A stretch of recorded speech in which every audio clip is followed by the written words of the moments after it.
Halo, Assalamualaikum warahmatullahi wabarakatuh. Jumpa lagi dengan saya, Karnain Mamonto, di kelas matematika. Kali ini kita akan membahas materi konsep himpunan dan penyajian himpunan. Materi ini sangat erat kaitannya dengan kehidupan sehari-hari. Anda perhatikan saja gambar saat ini. Gambar ini menyajikan banyak hal tentang konsep himpunan. Oleh karena banyaknya eratnya kaitannya dengan kehidupan sehari-hari, maka materi ini menjadi penting untuk kita pelajari bersama-sama. Silakan Anda simak baik-baik. Nah, adapun kompetensi dasar yang kita pelajari pada saat ini, kompetensi pengetahuan yaitu menjelaskan dan menyatakan himpunan, himpunan bagian, himpunan semesta, himpunan kosong, komplement himpunan, menggunakan masalah kontekstual. Sedangkan keterampilan menyelesaikan masalah kontekstual yang berkaitan dengan himpunan, himpunan bagian, himpunan semesta, himpunan kosong, komplement himpunan, dan operasi biner pada himpunan. Adapun tujuan pembelajaran menjadi kontrak kita adalah diharapkan nanti setelah mempelajari ini, peserta didik dapat menganalisis dan memahami konsep dasar himpunan, kemudian mampu menyajikan himpunan. Kemudian yang terpenting adalah bersikap religius, santun, jujur, disiplin, dan memiliki tanggung jawab atau bertanggung jawab. Kita mulai dengan memahami konsep himpunan. Perhatikan gambar berikutnya. Gambar ini dikelompokkan berdasarkan kategori-kategori tertentu. Anda cermati dengan baik.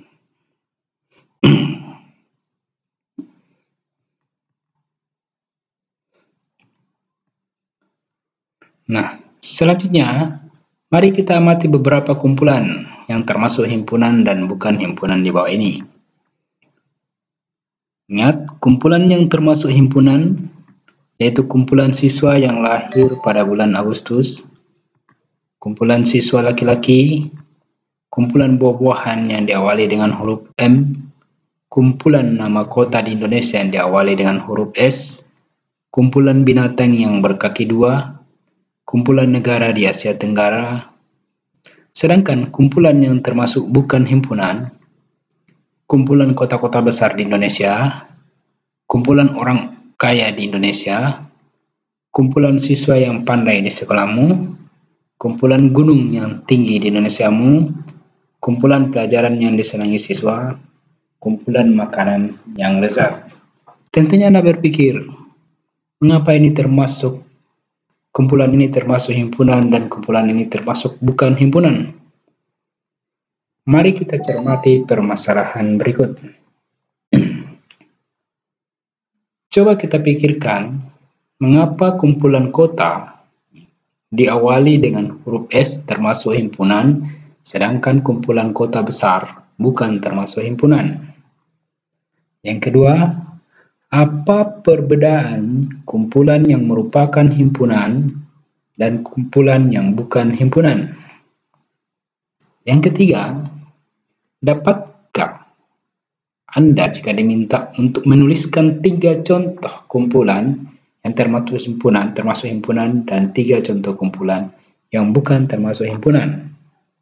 Ya, bila perlu kita berikan alasan masing-masing. Selanjutnya, dapatkah Anda mengungkapkan apa yang dimaksud dengan himpunan? Mari kita bandingkan jawaban Anda dengan alternatif jawaban berikut. Yang pertama, kumpulan kota yang diawali dengan huruf S termasuk himpunan dikarenakan sudah ada batas yang jelas antara kota yang diawali huruf S dan kota yang bukan diawali huruf S. Sedangkan kota besar bukan termasuk himpunan karena kata besar tidak memberikan batasan yang jelas dan menimbulkan penafsiran yang berbeda-beda. Besar menurut seseorang belum tentu besar menurut orang lain. Demikian sederhananya. Kedua, perbedaan antara kumpulan yang termasuk himpunan dan kumpulan yang bukan himpunan adalah terletak pada batasan yang jelas, dapat diukur, dan tidak menimbulkan penafsiran yang berbeda-beda. Dengan demikian, contoh kumpulan yang termasuk himpunan bisa kita sebut kumpulan nama siswa di kelas yang diawali dengan huruf B, kumpulan siswa yang memakai kacamata, kumpulan kendaraan roda 4. Sedangkan kumpulan yang bukan termasuk himpunan adalah kumpulan gunung yang tinggi di Indonesia, kumpulan siswa yang pandai, kumpulan makanan yang lezat. Setelah mengamati beberapa uraian sebelumnya, dapat kita katakan bahwa himpunan adalah kumpulan benda atau objek yang sudah didefinisikan dengan jelas. Sekali lagi, himpunan adalah kumpulan benda atau objek yang sudah didefinisikan dengan jelas. Sampai di sini Anda paham? Mari kita lanjutkan. Kita amati lagi contoh himpunan berikut. Yang pertama, himpunan sayur-sayuran. Anggotanya kacang panjang, buncis, bayam, dan kecambah. Kedua, himpunan buah-buahan. Anggotanya nanas, jeruk, apel, dan mangga. Ketiga, himpunan ikan. Anggotanya tongkol, gurami, lele, dan mujair. Keempat, himpunan bumbu dapur. Anggotanya bawang merah, garam, kemiri, dan bawang putih. Berdasarkan dari himpunan tersebut, dapat dituliskan sebagai berikut. Anggota dari himpunan sayur-sayuran adalah kacang panjang, buncis, bayam, dan kecambah. Anggota dari himpunan buah-buahan adalah nanas, jeruk, apel, mangga. Tongkol bukan anggota dari himpunan bumbu dapur. Mangga bukan anggota dari himpunan ikan. Untuk memperjelas konsep tentang anggota dan bukan anggota dari himpunan, mari kita cermati dengan baik berbagai pernyataan berikut. Ya, mari kita menggunakan nalar memikirkan berapa pernyataan berikut. Mangga adalah anggota dari himpunan buah-buahan.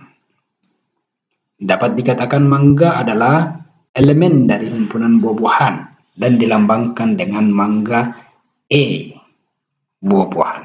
Itu mangga anggota dari buah-buahan.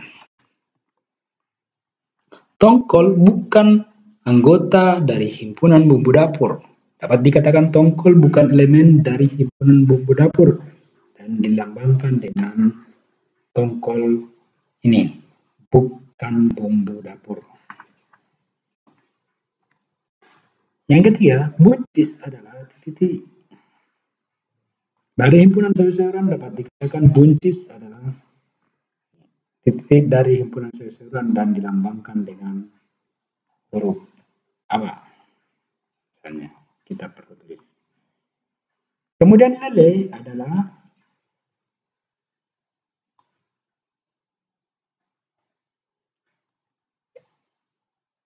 himpunan adalah dari bumbu dapur. Ya. Lele dapat dikatakan lele adalah himpunan adalah anggota dari himpunan bumbu dapur dan dilambangkan dengan elemen D. Selanjutnya kita masuk di penyajian himpunan. Pernahkah kalian diminta orang tua menyajikan makanan untuk sekeluarga? Ya. Jika pernah, hal apa saja yang kalian perhatikan sewaktu menyajikan makanan tersebut? Perhatikan gambar berikut. Gambar tersebut menunjukkan berbagai jenis sajian makanan. Demikian juga dalam penyajian himpunan dapat kita lakukan dengan cara yang berbeda pula. Setidaknya terdapat 3 cara untuk menyajikan suatu himpunan dengan tidak mengubah makna himpunan tersebut, yakni sebagai berikut. Yang pertama, kita dapat menyajikan himpunan dengan cara dinyatakan dengan menyebut anggotanya. Ini dikenal dengan istilah enumerasi. Contoh, C sama dengan kurung kurawal A, I, U, E, O, tutup kurung kurawal. Manakala banyak anggotanya sangat banyak, cara mendaftarkan ini biasanya dimodifikasi, yaitu diberi tanda 3 titik. Jadi, kalau sekiranya banyak, maka ini sebelumnya ada tanda 3 titik, kalau ada banyak lagi sebelumnya. Dan jika ada banyak sesudahnya, diberi juga dengan tanda 3 titik. Contohnya seperti ini. D, ini bla bla bla bla. Sebelum negatif 3. Kemudian setelah negatif 3. Tak terbatas. Yang kedua, dinyatakan dengan menuliskan sifat yang dimiliki anggota. Contoh, A adalah himpunan semua bilangan ganjil yang lebih dari 1 dan kurang dari 8. Ya. Jadi ada sifat di sana. Sifatnya bahwa bilangan tersebut lebih dari 1 dan kurang dari 8. Yang kedua, B adalah himpunan semua bilangan prima yang kurang dari 10. Ada sifat di sana, bilangan prima tapi kurang dari 10. Tentu kita bisa mendaftarkan langsung kalau diminta untuk mendaftarkan. Kenapa? Karena definisinya jelas. Ketiga, C adalah himpunan semua huruf vokal dalam abjad Latin. 4. D adalah himpunan bilangan bulat. Kemudian cara yang kedua, kita menyatakan himpunan dengan notasi pembentuk himpunan. Anda perhatikan ini. Misalkan A sama dengan dalam kurawal buka 1, 2, 3, 4, 5 kurawal tutup. Bisa dinyatakan dengan notasi pembentuk himpunan di mana A sama dengan kurawal buka X sedemikian hingga X kurang dari 6 dan X elemen bilangan asli atau X anggota bilangan asli.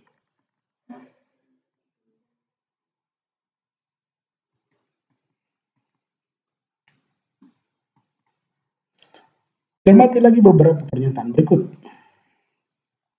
Himpunan P 2357. Anda diminta menyajikan himpunan P dengan notasi pembentuk himpunan dan menyajikan himpunan P dengan menuliskan sifat kenyataannya. Tentu saja ini merupakan hal yang mudah. Yang kedua, apakah himpunan yang disajikan dengan menyebutkan anggotanya?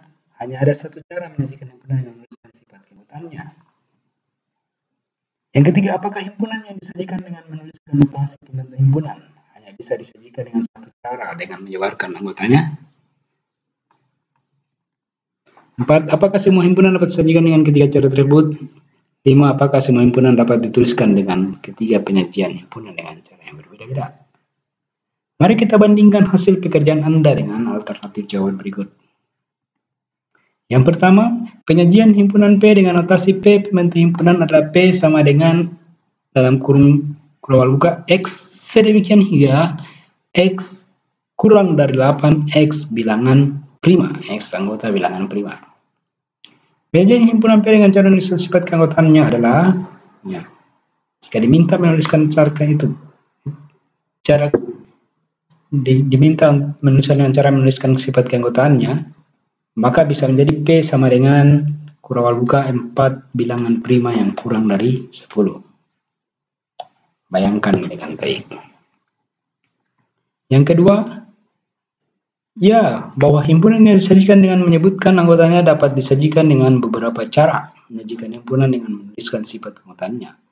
Contohnya seperti pada bagian 1 dan tidak berlaku sebaliknya.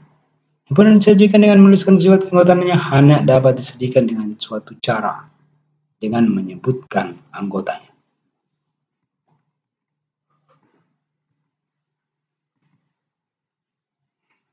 Yang ketiga, misalnya, apa yang ketiga? Apakah himpunan yang disajikan dengan menuliskan notasi menurut himpunan hanya bisa disajikan dengan satu cara dengan menyebutkan anggotanya? Ya, himpunan yang disajikan dengan menuliskan notasi menurut himpunan hanya dapat disajikan dengan satu cara dengan menyebutkan anggotanya. Yang keempat, apakah semua himpunan dapat disajikan dengan ketiga cara tersebut? Ya, tidak. Ya, himpunan yang disajikan dengan cara menyebutkan anggotanya dapat disajikan dengan beberapa cara menuliskan sifat keanggotaannya. Contoh,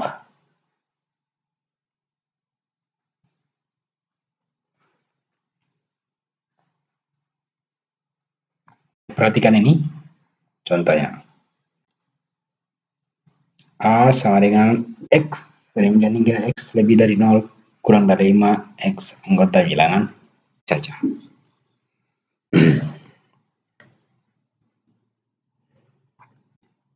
Yang kelima tadi, apakah semua himpunan dapat dituliskan dengan ketiga penyajian himpunan dengan cara yang berbeda-beda? Tidak. Misalnya himpunan bilangan real tidak dapat dinyatakan menyebutkan anggotanya. Demikian pertemuan kita kali ini. Assalamualaikum warahmatullahi wabarakatuh.